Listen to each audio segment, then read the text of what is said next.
il faut dire que ce que Target Malaria fait au Burkina Faso, ce n'est rien d'autre que de les fausses promesses.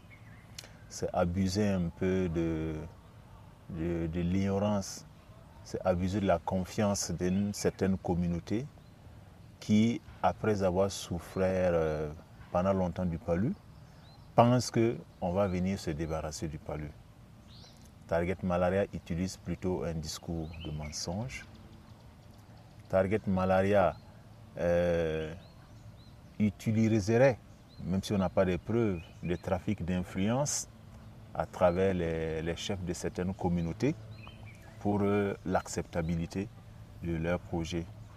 En réalité, il n'y a pas de véritable consentement libre et éclairé des communautés. Parce que nous sommes allés sur le terrain, on a échangé avec les communautés, et c'est là que vous vous rendez compte qu'il n'y a que certains leaders de communautés qui ont le droit de parler. Mais si vous voulez parler avec les autres, on vous empêche. Et lorsque même ces leaders ont vu que nous allons certainement dire des choses qui ne vont pas plaire à la communauté de base, les communautés ont été abusées.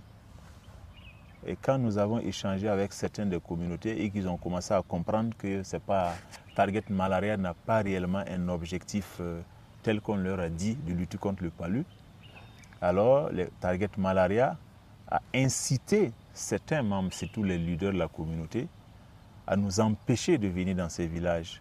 Nous sommes allés pour échanger avec les communautés pour comprendre.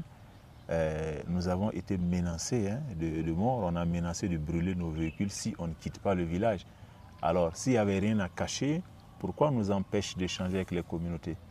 Des journalistes comme vous sont allés pour échanger avec les communautés, et ces mêmes leaders, il y a des journalistes qui ont refoulé, il y en a qui ont exigé de l'argent avant d'interroger les gens de la communauté. Donc, ce qui veut dire qu'il y a quelque chose qu'on cache et que l'objectif réel ne doit pas être vraiment à la fin de lutter contre le palu.